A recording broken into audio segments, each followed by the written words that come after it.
AI, and the last time you and I spent time together, we were talking about AI, and the time before that, we were talking about AI, and now you can see we don't really have much to talk about aside from AI, and no one has contributed more, Mukesh, to help India become a high-tech and a deep-tech India. Now, you're at the beginning of that journey. You have great aspirations. I know you have deep aspirations to help India become a deep tech industry. And what gives you that conviction, and why is artificial intelligence that moment for India? So Jensen, first let me welcome you to our city of Mumbai. Thank you. We are in what is the Geo World Center, which is new, which is built by my wife. So if I don't say it's built by my wife, I was instructed to say that. I'm at her house? Her house is bigger than your house. And I thought your house was pretty big. Just so you know, from Mukesh's house, I could see my house in California. So, and while I was listening to you, you talked about NVIDIA being an exotic place. And I was thinking that when you are in India, I've got to give you my version of what NVIDIA means to me. And I was just thinking about it backstage. There's a very important word link which is called Vidya. Vidya.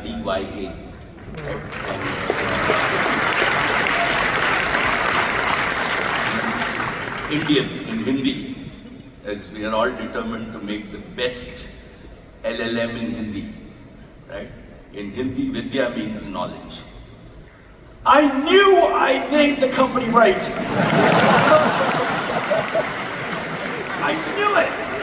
So, everybody said, NVIDIA, what a horrible name. You will never make it.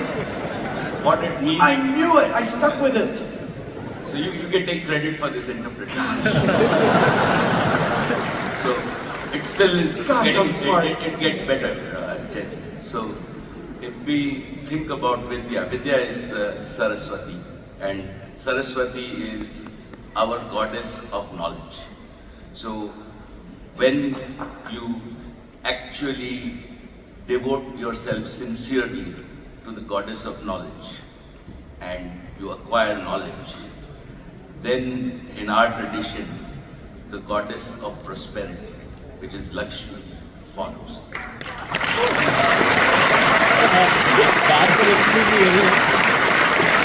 What you are doing.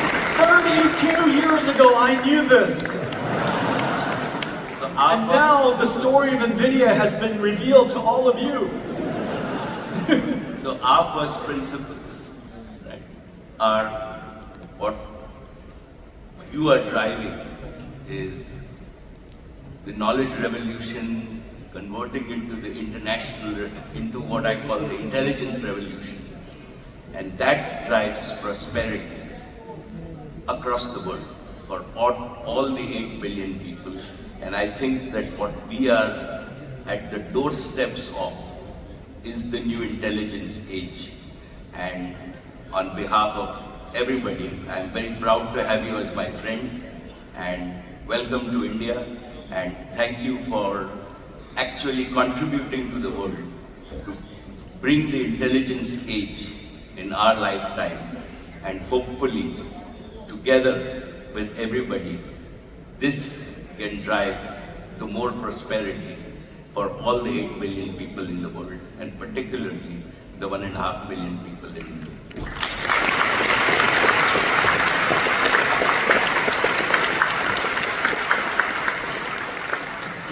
It is such an honor and such a great privilege and incredible joy to be able to contribute in this way.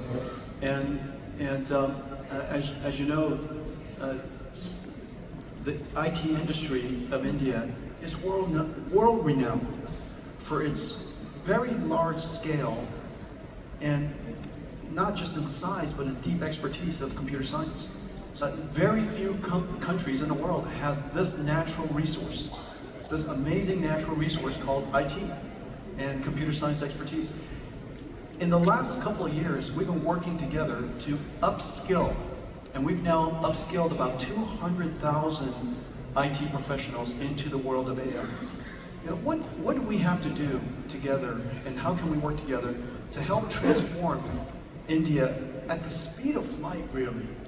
Because everything is moving so fast.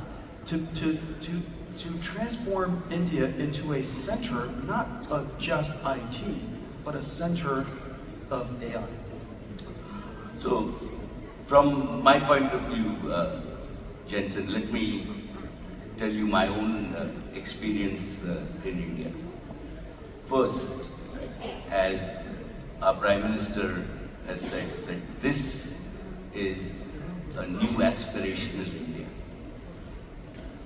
What we have today is we are among the only country in the world where the average age of 1.4 billion Indians is below 35. So, what is driving our economy is not only new technologies like AI, but also aspirations. And I believe that, you know, the Prime Minister, and I believe that his leadership in terms of converting India to a premier digital society has been vital and continues to drive activity at the ground level. So it's demography, it's leadership. The third factor is that we as Indians have the raw talent. You talked about converting 200,000 people into this, but I believe there are millions, right? If we now see India has become home, right, among all the companies across the world, we are our fastest growing industry is global competency centers. So we do space research in India, we do pharmaceutical research in India.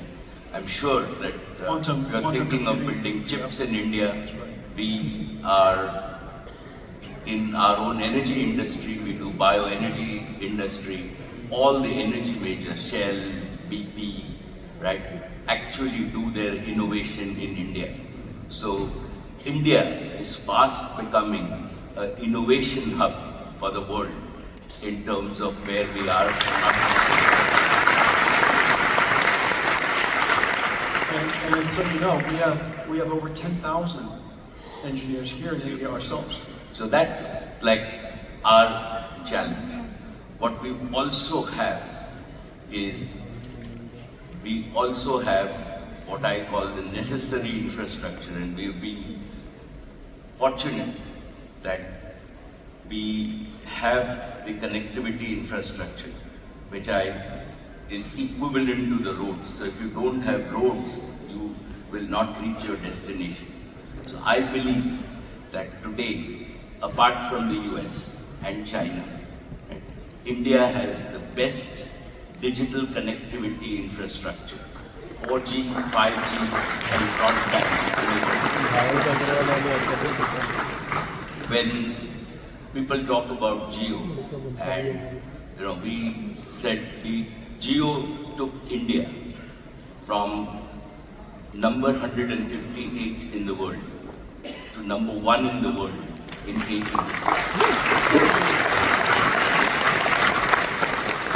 We, as a single company, didn't know anything about this domain.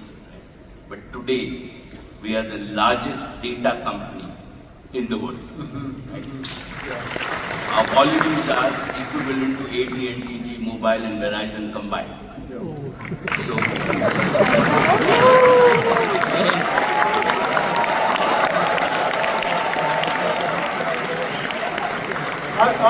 I would say size of local market is quite an advantage. let me tell you, like, the most satisfying piece, and well, having 1.5 million the best customers part, do it. the best part is still coming. That's pretty satisfying. So the most satisfying piece is that as Jio, we delivered about 16 exabytes of data this year, or we will deliver this year. And the average, in the US you pay $5 a GB. In the world average for data is about $3.50 a GB. In India, Jio delivers data at 15 cents a GB.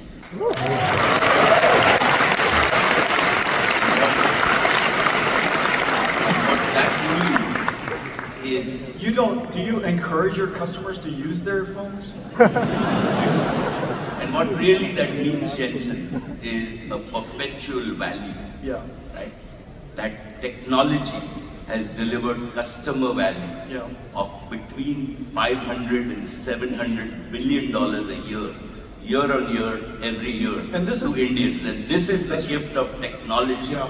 to the people of India. And this is what you described as intelligence, we can do to actually bring prosperity to all the people and bring equality to the world. And that is the opportunity, why I described this. And this is the reason that India will be one of the biggest intelligence markets. And it's not only our aspirations, but I think it is just the raw gene pool and the raw gene power that exists in India, the youth power that exists in India.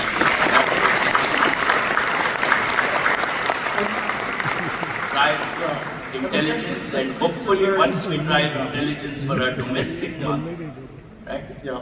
We will use intelligence services beyond software to integrate with the rest of the world. That's right. And Indians now will not only export CEOs to the world's largest companies, but hundreds of millions.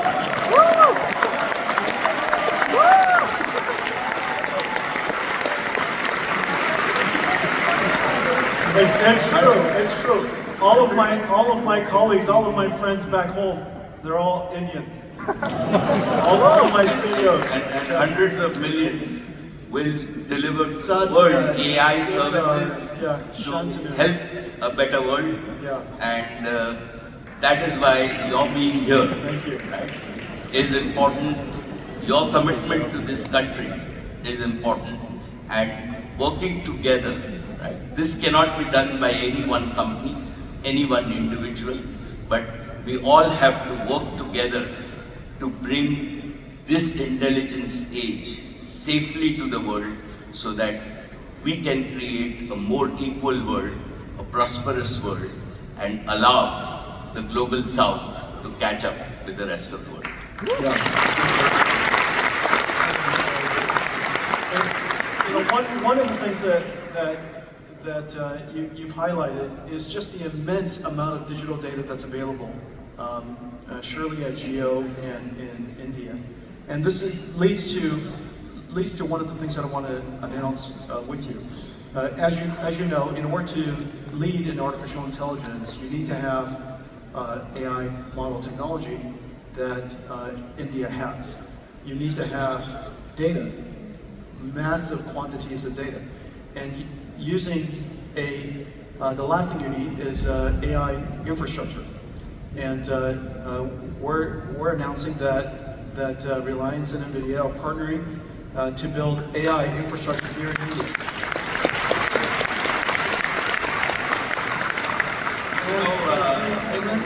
And then the thing that I will say is that in order ultimately to create that into a flywheel is one of the great advantages that India has, which is a very large population of users.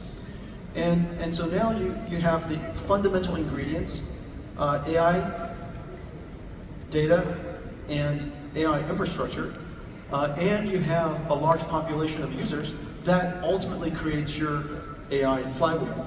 The thing that I really loved, and when I met Modi ji, the first time he asked me to meet his cabinet was this has got to be about 6 years ago. He asked me to address his cabinet about artificial intelligence. And I was so surprised. It was that literally the first time any government leader any national leaders that asked me to address his cabinet on this particular topic. It was long before anybody was talking about artificial intelligence.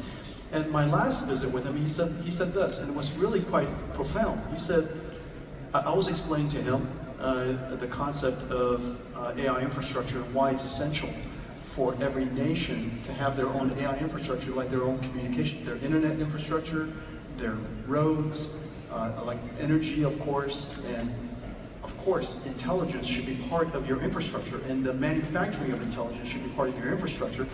And he said this, he said,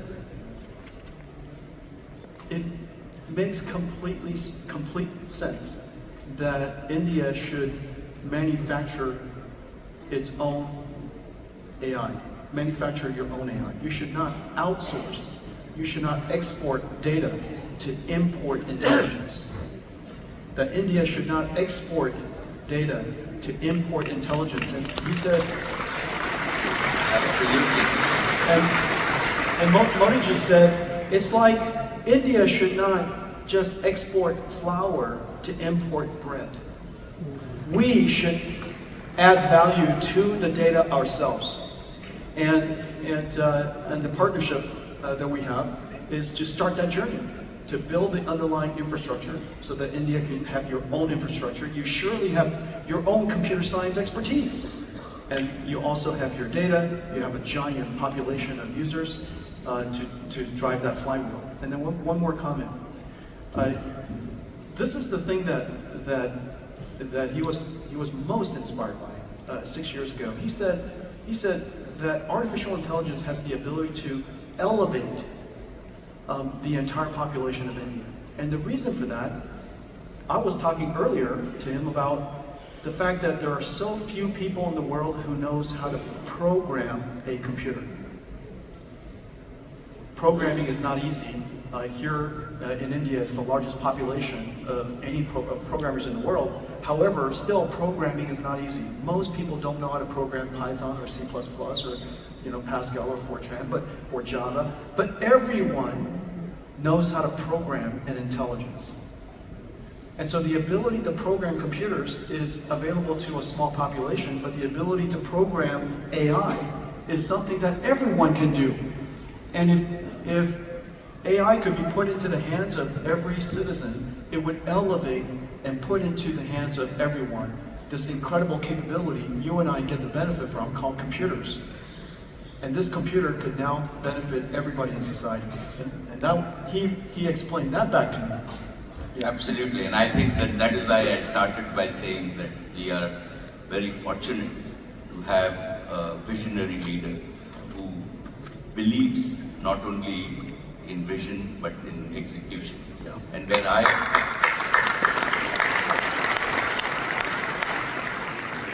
Jensen, where I see our partnership and is really, in a sense, I was waiting for your GP200s to mature, because like you from first principles, I don't like doing anything but the best technology. And now your GP200, right, is undoubtedly the best technology. Mukesh, and looking forward. all of my technology is the best technology. India, Including the next one. India will start with what is the absolute best that you have, and I'm happy to, like what we are doing at Jamnagar is we are now ready for big scale up. So we are building infrastructure, right? And we think big, so we're building infrastructure for 1 gigawatt, which can be expandable to multiple gigawatts at one location. We already have the green power, so that we are not dependent on anybody else for power.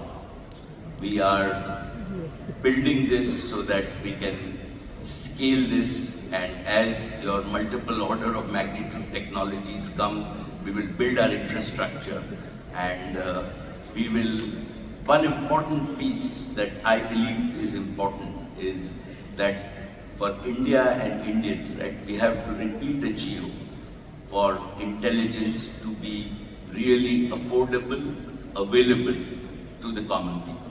Yeah. And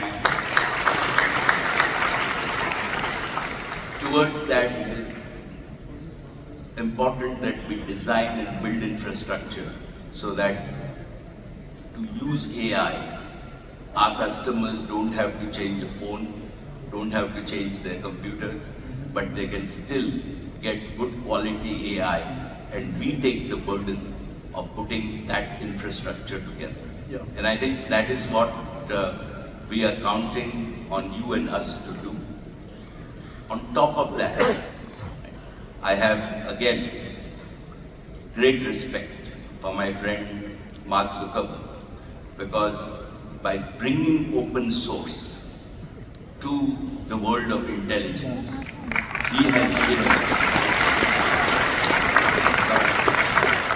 everybody the opportunity to participate in this revolution. Yeah, And Llama be 3 has state of the art. activated every single company, every single industry around the world. It's incredible. And what you have done with Llama 3 also, right, is, and all of us, we can build on top of that. And to my mind, this move of Mark will be written in the history, right, when we look at it 100 years from now, that open source, all the big things in the world have helped on open source. Like Linux was open source, and I think that at least from an India point of view, right, we can use Llama as a base model. It allows all of us to develop on top of a state-of-the-art model, and surely then we can fine-tune, train, retrain, do everything else. And I am sure that there is somebody in this audience who is very bright and very young, and we will have, right, into the future, an Indian model, right, as you very rightly said, which might be 10x of Llama. And that will happen from India, and I hope and pray that our young people will do that. But to start off with, open source is great.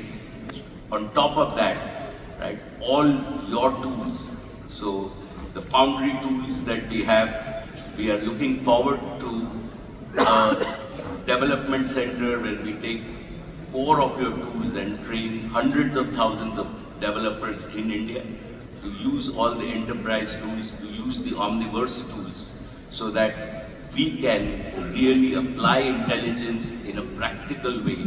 And to me, this is just the starting of this intelligence age. It's a multi-decadal journey. Mukesh is talking like an engineer. Guys, listen to him go. He's starting to sound like a 28-year-old engineer. What do you guys think? I like it. I like it. And that's why That's awesome. that's what we're going to do together. That's true. I can assure you Thank that you. like we did in data, in a few years from now, right, we will surprise the world with what India and Indians can achieve in data.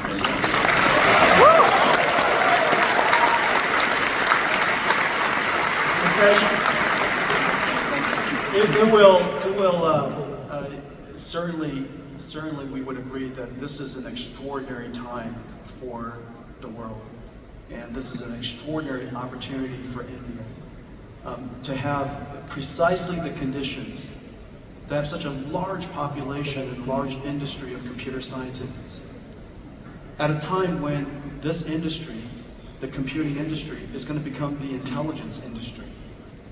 Leveraging on everything that you have, leveraging on everything that you know, and your indigenous advantage, enormous amounts of data, a large population of consumers to drive that flywheel of intelligence to data, data to intelligence, intelligence to data, and have the national will to go do something about it.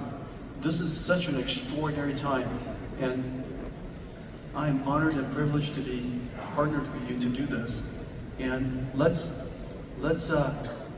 make it a promise today that we will work together so that India could take advantage of the intelligence revolution that's ahead of us. Okay, thank you very much.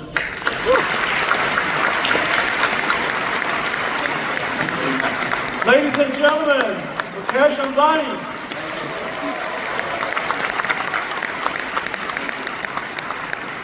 Jensen, my friend, you are here only a few days before Diwali. Diwali is our new year. It is where we worship the goddess of prosperity.